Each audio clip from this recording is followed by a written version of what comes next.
नमस्कार साथियों, मैं पंकज ट्रिकी सर आप सभी को टैलेंट एकेडमी 01 चैनल में बहुत बहुत स्वागत करता हूं। बहुत बहुत स्वागत आप सभी को इस चैनल में। और आप सभी ने जो इतना कम टाइम में टैलेंट एकेडमी 01 चैनल को आप सभी ने जो प्यार दिया है वे आपके लिए काबिल तारीफ है। मुझे विश्वास था कि आप इस चैनल को प्यार देंगे, क्योंकि मैं जो काम कर रहा था उस काम में कंटेंट में दम था, तो मुझे अपने कंटेंट पे दम था, यकीन था। तो आज का जो हमारा जो सेक्शन स्टार्ट करेंगे, जो हम पॉलिटी का कॉन्स्टिट्यूशन संविधान को पढ़ा रहे थे, और संविधान का जो कल आपका वीडियो लेकर के नहीं आ पाए थे, उसके अगले दिन जो पढ़ाए थे क्लास 1 केवल किए थे, बेसिक चीज़ बताए थे संविधान का। तो कल रीज़न ये था वीडियो न लेने का कि हमारे यहाँ पोल गिर गए थे, लाइव आए थे, आप सभी से बात भी किए थे, बहुत अच्छा लगा था। तो वहाँ से जहाँ तक स्टाफ थी उसके आगे क्लास करेंगे। सबसे पहले थोड़ा सा हम पीछे की आपसे चर्चा कर ले। बता दें मेरे दोस्तों कि जब संविधान का विकास कैसे हुआ, 1600 ईस्वी में ईस्ट इंडिया कंपनी की स्थापना हुई, और 1608 ईस्वी में महारानी एलिजाबेथ थी, और महारानी एलिजाबेथ के नेतृत्व में ईस्ट इंडिया कंपनी के द्वारा चार्टेड एक्ट का प्रस्ताव चार्टेड एक्ट के तहत स्टार्ट किया गया, और चार्टेड एक्ट को तहत इसका विकास हुआ। और 1608 ईस्वी में ईस्ट इंडिया कंपनी भारत पे व्यापार करने के लिए आई थी, केवल व्यापार करने के उद्देश्य से आई थी मेरे दोस्तों। और धीरे धीरे व्यापार किया 1608 से लेकर के 1764 तक, और 1764 से लेकर के 1764 में एक युद्ध हुआ था। बताइएगा क्या हुआ था, मैं बता दे रहा हूँ। 1764 में बक्सर का युद्ध हुआ था, ठीक है मेरे दोस्तों। और 1765 में ईस्ट इंडिया कंपनी यहाँ पर 1608 से लेकर के 1764 के बीच में केवल व्यापार के उद्देश्य से आई थी, और 1765 में इसने राजस्व को लेकर के यहाँ पर जमीन लेना और यहाँ पर बसना शुरू किया था मेरे दोस्तों। रीज़न यह था कि 1665 में उड़ीसा और बिहार के बीच भूमि को लेकर के काफ़ी तनाव चल रहा था, और उसी टाइम उसका ये फ़ायदा ले लिए, और यहाँ पर अपना राजस्व विभाग पे अपना क्या कर लिए, कब्जा कर लिया। इस प्रकार से ईस्ट इंडिया कंपनी के जो अंग्रेज थे या जो लोग थे वह काफ़ी ताकतवर हो गए, और ताकतवर होने के बाद 1608 से लेकर के 1857 के बीच तक इन्होंने ईस्ट इंडिया कंपनी के तहत भारत पर राज हुआ। और 1857 के बाद 1858 से लेकर के 1947 के बीच ब्रिटिश शासन के अंतर्गत राज किए गए, जिसे हमें क्राउन कहा गया। मैं बता दूं कि 1858 से लेकर के 1947 के बीच में जो सरकार चल रही थी, ब्रिटिश शासन के अंतर्गत चलाए जा रहे थे, वह बिल्कुल अनिवार्य रूप से थे, कोई तरीके से नहीं थे। यहाँ तक हम बिल्कुल आपको बेहतर तरीके से एक एक चीज़ हम आपको वीडियो में पहली क्लास में आपको बेहतर तरीके से समझाए हैं। आज का जो सेक्शन है स्टार्ट करते हैं, विलम्ब ना करते हैं मेरे दोस्तों। कुछ तो बेहतर कुछ समझ गए होंगे। अब यहाँ से क्या होती है, प्रश्न उठता है कि संविधान सभा की मांग होती है मेरे दोस्तों। ये हेडिंग है कि संविधान का निर्माण, और संविधान के निर्माण कैसे हुआ मेरे दोस्तों। तो मैं बता दूं कि संविधान सभा की सबसे पहले मांग की जाती है, और भारतीय संविधान सभा के गठन का विचार 1934 में पहली बार M.N. राव ने रखी थी मेरे दोस्तों। कई बार एग्जाम में पूछा जाता है कि भारतीय संविधान की मांग सबसे पहले किस व्यक्ति के द्वारा रखी गई थी, तो M.N. राव के द्वारा रखी गई थी मेरे दोस्तों। और यह भारत के वामनपंथी आंदोलन के प्रमुख ने थे। इस बात को याद रखिएगा, ये जो थे M.N. राव, यह वामपंथी आंदोलन के क्या थे, प्रमुख नेता थे। उसके बाद से ये धीरे धीरे कार्यक्रम अपना ये जो विचार था उन्होंने उसको पेश कर दिया था 1934 में। 1935 में भारतीय राष्ट्रीय कांग्रेस ने पहली बार भारत संविधान की मांग की। अब जैसे भारत की 2 पार्टियां तो आपको पता ही है, ज़्यादातर विचार में रहती है। जैसे अमेरिका की जैसे 2 पार्टियां फेमस है, रिपब्लिक पार्टी और यूनियन पार्टी, उसी तरह से हम लोगों के भारत में भी 2 पार्टियां बहुत फेमस है, कांग्रेस और बीजेपी। अभी अभी लोकसभा का चुनाव हुआ था, बताइएगा कि जो 545 सीट थे उसमें 542 सीट लोकसभा चुनाव के प्रत्याशी लड़े थे। एक सीट निर्दल था, जो कि कहाँ का था इस बारे में आप बताइएगा। ठीक है, इतना डिटेल से पढ़ रहे हैं तो यह भी आपको जानकारी होना चाहिए। और दो तो ऑलरेडी पता है कि किसके देर चुन के आते हैं।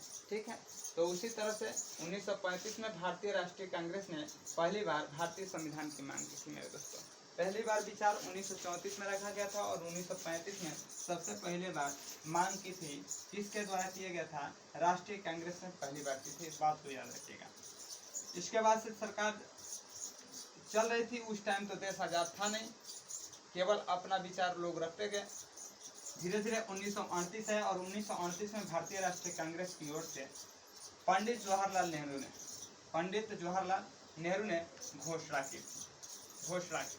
ठीक है, इस विचार को लेकर के कि संविधान की मांग की विचार को लेकर के सबसे मैंने 1938 में राष्ट्रीय कांग्रेस की ओर से एक व्यक्ति था, जिस व्यक्ति का नाम था पंडित जवाहरलाल नेहरू ने क्या की थी? घोषणा की थी। नोट में एक बात है कि नेहरू की इस मांग को ब्रिटिश सरकार ने स्वीकार कर लिया। जो कांग्रेस की तरफ से पंडित जवाहरलाल नेहरू ने अपने विचार को रखा था, उस विचार को ब्रिटिश सरकार ने क्या कर लिया था? स्वीकार कर लिया था। और 1940 में इसे अगस्त प्रस्ताव के नाम से जाने जाने लगा। मेरे दोस्तों याद रखिएगा कि अगस्त प्रस्ताव का नेतृत्व किसने किया था? पंडित जवाहरलाल नेहरू ने किया था। और अगस्त प्रस्ताव कब आया था? तो 1940 में आया था। इस बात को क्लियर याद रखिएगा मेरे दोस्तों, याद रखिएगा। इतना तक तो क्लियर है। आगे चल के जो पंडित जवाहरलाल नेहरू थे, यह भारत के प्रथम प्रधानमंत्री बनते हैं। क्यों नहीं बनेंगे? सब संविधान को लेकर के पहली बार अपने मत को रखेंगे, उठाएंगे, तो सीधी सी बात है कि बनना जाहिर सी बात है। पहली बार जब कोई भी व्यक्ति बनता है मेरे दोस्तों ना, तो लगता है कि उसके सामने कई प्रकार की चुनौतियां होती है। और जब बना करके आप खड़ा कर देंगे ना, हम ही पढ़ा रहे हैं इस प्लेटफॉर्म को, जब बना करके खड़ा कर देंगे ना, तो उतना मेहनत हमारे बस से नहीं करेंगे। तो संविधान को जब बना रहे थे तो बनाने में काफी तामझाम होता है। उस टाइम तो भारत का कोई शासक भी नहीं था, शासन भी नहीं, ब्रिटिश के हाथों में था। तो ये सिचुएशन हमें देखने को मिलती है। ठीक है, अब देखिएगा, ये आगे चल के भारत के प्रधानमंत्री बनते हैं। कैबिनेट मिशन योजना के द्वारा इस प्रस्ताव के तहत नवंबर 1946 में संविधान सभा का गठन किया गया था। पूछा जाएगा कि संविधान सभा का गठन कब किया गया था? तो संविधान सभा का गठन नवंबर के महीने में 1946 में गठन किया गया था। ठीक है मेरे दोस्तों, याद रखिएगा, नवंबर के महीने में 1946 में संविधान सभा की गठन किया गया था। एक एक लाइन मेरे दोस्तों बकवास नहीं है, एक एक चीज आपके लाइफ की कहानी लिखने वाली है। कहते हैं ना कि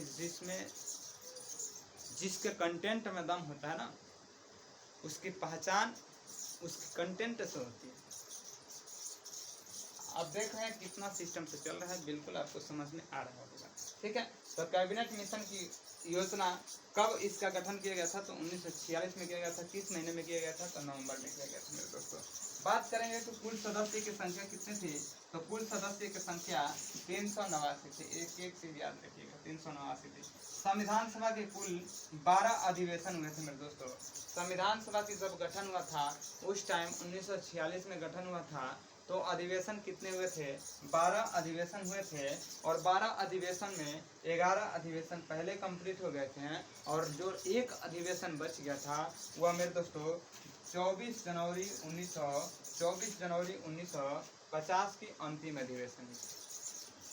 50 की अंतिम अधिवेशन हुई 24 जनवरी 1950 की। तो आपसे पूछ दिया जाएगा, यहाँ तक तो आप क्लियर हैं? यहाँ तक तो आपकी जानकारी बेहतर तरीके से मिल गई। ठीक है, कैबिनेट मिशन का किसी भी चीज का निर्माण करने के लिए एक योजना बनाया जाता है, तो संविधान को निर्माण करने के लिए योजना बना दिया गया। कैबिनेट मिशन के द्वारा 1946 से काम को लगा दिया गया। अब आगे चलते हैं, कह रहा कि संविधान सभा की पहली बैठक 9 दिसंबर 1946 को। संविधान सभा की पहली बैठक कब हुई थी? तो 9 दिसंबर 1946 को हुई थी। इस बात को आप याद रखिएगा कि संविधान सभा की पहली बैठक कब हुई थी, तो 9 दिसंबर 1946 को। ठीक है, आगे चलेगा। इसमें कुल सदस्य हिस्सा लिया था 211 लोगों ने इसमें हिस्सा लिया था मेरे दोस्तों। और सबसे वरिष्ठ सदस्य का नाम है सच्चिदानंद सिन्हा। और सच्चिदानंद सिन्हा संविधान सभा के अस्थायी अध्यक्ष थे मेरे दोस्तों। अस्थायी अध्यक्ष थे सच्चिदानंद सिन्हा। पूछ दिया जाएगा कि संविधान सभा का अस्थायी अध्यक्ष कौन थे, तो सच्चिदानंद सिन्हा थे मेरे दोस्तों। और उसके बाद से देखते हैं कि इसके बाद से थोड़ा सा और इम्पोर्टेंट बात है कि अस्थायी अध्यक्ष सच्चिदानंद सिन्हा थे। अस्थायी अध्यक्ष की बात करेंगे मेरे दोस्तों, डॉक्टर राजेंद्र प्रसाद अस्थायी अध्यक्ष थे। ठीक है, बात करेंगे कि उपाध्यक्ष कौन थे, तो उपाध्यक्ष दो लोग थे मेरे दोस्तों। एक थे एच सी मुखर्जी और एक